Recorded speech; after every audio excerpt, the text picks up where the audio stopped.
What is up, everyone? JD here. I hope you're all doing well today. Today I'm going to be bringing you my full review of the Hogue Deka. This one is the Smoky Mountain Knife Works exclusive. I think they called it the Scorpion. I'm pretty sure, like 99% sure. But what we're going to do today is go through the specs, size comparisons, thoughts and impressions, and alternative recommendations if I have them. Let me go ahead and jump into the specs.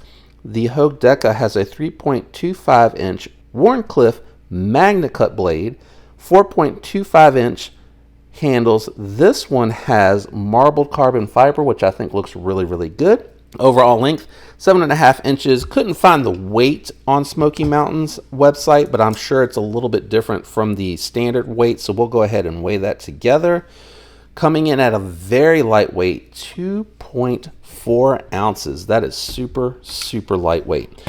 All right, let's go ahead and do some size comparisons. We are going to start out with the Demco AD 20.5. You can see this is very similar and very comparable in size. Next, we'll bring out the Spyderco Shaman, which is going to be a little bit bigger. And this hopefully helps you with the size reference. You can see here a lot closer to that Demco AD 20.5, so it's going to be a little bit more of a friendly EDC sized knife. Next, we're going to go ahead and bring out the Benchmade Bug Out, which is probably the original knife that this was targeted at, but I think there's so many knives in that particular size point, it's really comparable to a whole lot of knives that are very EDC friendly that are kind of in this size, in this wheelhouse. We're going to bring out the SIG K320 made by Hogue. You can see this is a much bigger knife.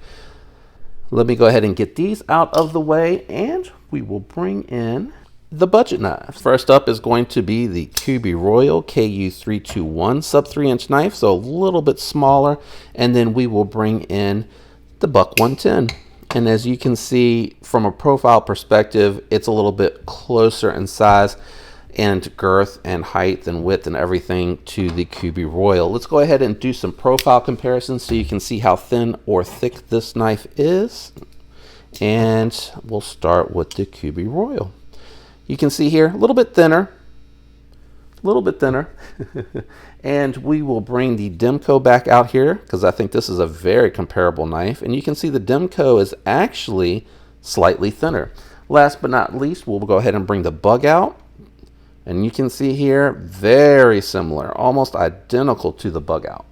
Thoughts on this knife? So I've mentioned before I had the clip point with the blue Damascus, and I really did enjoy the knife, but once I got the Bug Out at that time, I didn't really think it warranted having both, and I figured since I had the SIG K320, which was the larger knife, and I had the Hogue Doug Ritter, I would go ahead and sell the Deka because I needed the funds for other knives.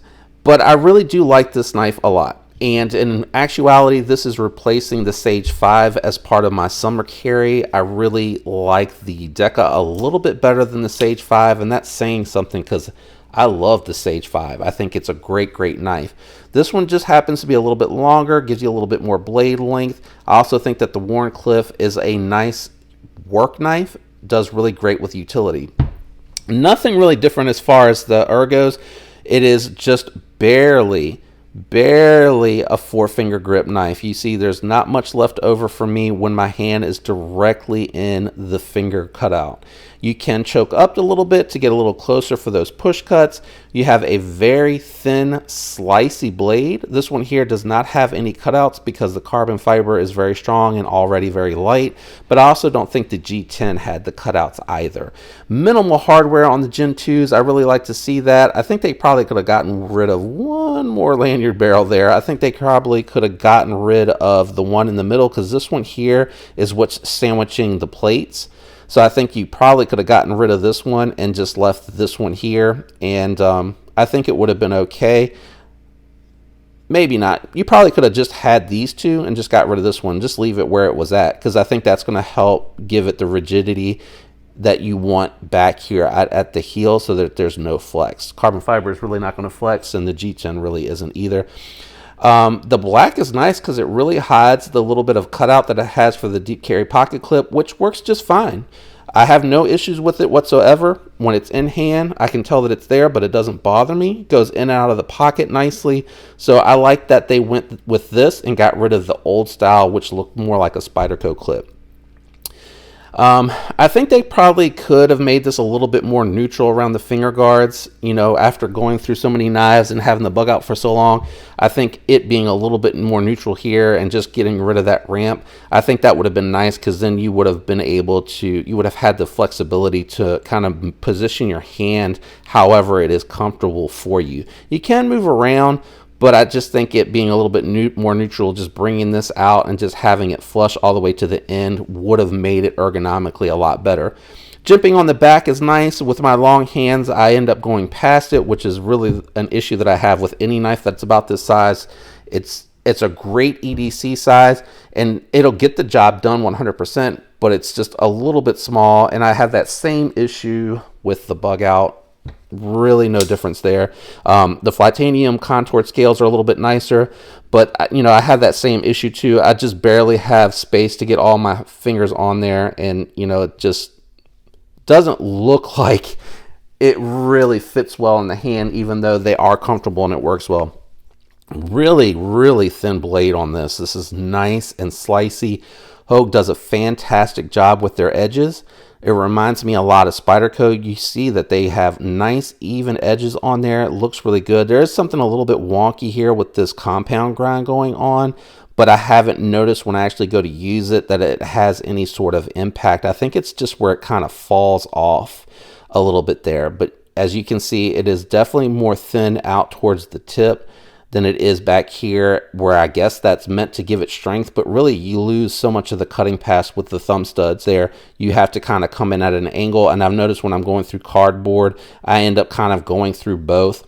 So I think just having it this thin all the way through, like it is out on the tip, since your strength is back here instead of out on the tip, I think that would work just really well. I definitely will say I prefer the Warney over the clip point as far as the type of task that I'm completing with the knife. For strap cuts, this works really well. The contouring pushes it back towards me so you can get underneath whatever straps you're trying to cut, rope, whatever you're trying to cut away from, so you're not damaging the material.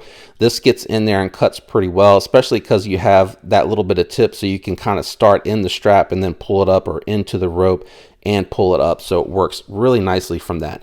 The action on here is fine, but it's a little stiff. I haven't had a chance to do the disassembly yet, but you can see a little tight the tolerances on this. I'm sure it will break in.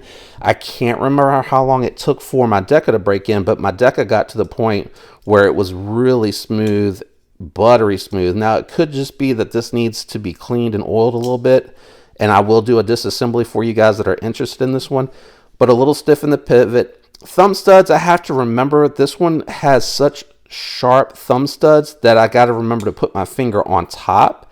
I always want to do like most thumb studs and come in from the side, and that's where it's really sharp. The way this one's designed, the nucleus on it is really meant so that when you put your finger on top, you can flip it out more comfortably on top of this thumb stud than you do from the side. The side, it wants to dig in. As you can see here, it grabs a little bit of skin when you're trying to do it that way. And of course, you can do the wrist flick on this as well, just like you can on the bug out. All in all, still a highly recommendable knife. Very competitive with the bug out. Instead of coming with Grivory, it comes with G10, which I've always said makes it feel a little bit more rigid, a little bit more durable than the bug out the box. I also think the Deka, or Hogue in general, does a better job with their factory edges coming out from the factory. You do not need to regrind them. They come nice and laid back, very slicey, razor sharp. All you need to do is strop the edges on them, because the heat treats I have found on Hogues are really nice. I know when the Magnacut first came out, it was 58 to 60, which was a little low. I've heard that they have calibrated the heat treat on the Dekas. This one is not one of the first runs. The new ones, from what I understand, starting with the Doug Ritter limited run that came out, was at 63. Alternative recommendations, the bug out. I mean, if you're looking at a USA made with an access lock, you want to get the bug out. I believe these are now 150 with inflation. If you wanted to save 40 bucks, you could get the Drop Bear 154 cm. It's a little bit smaller, but it's a well done button lock.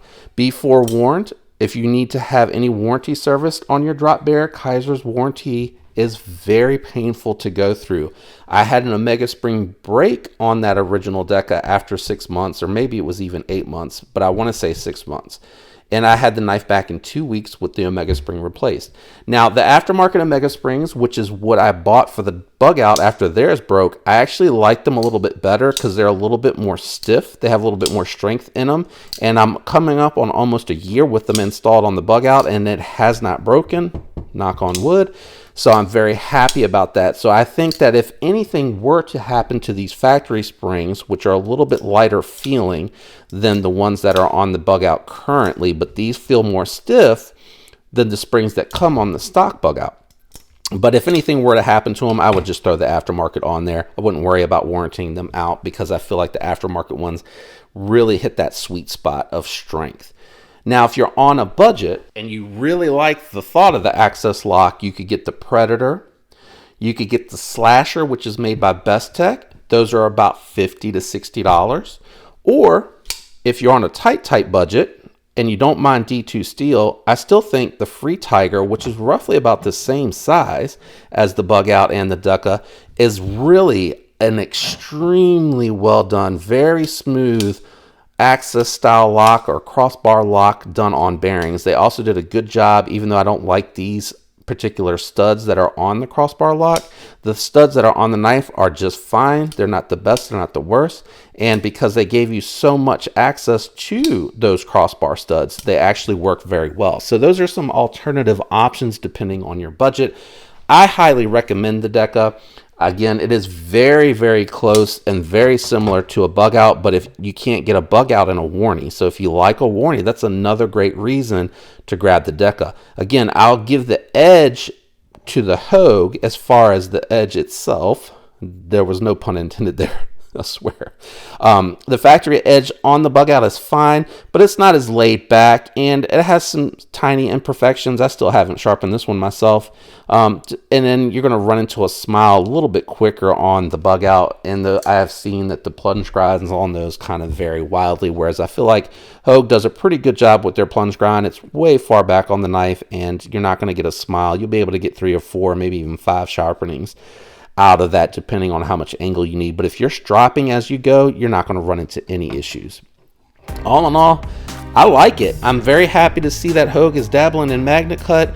I don't know if this was a limited run and it's not coming back, but even if it isn't, as long as you're not getting their very first gen and they did truly calibrate their heat treat on their Magnacut, you could get that cheap one. And I even think there's a couple of companies coming out finally with aftermarket scales for the Deka. It's now it's been in circulation long enough to where I think there's companies that are willing to make it for that. I want to say like RC Blade Works might have been who I saw is now making some micarta scales for it.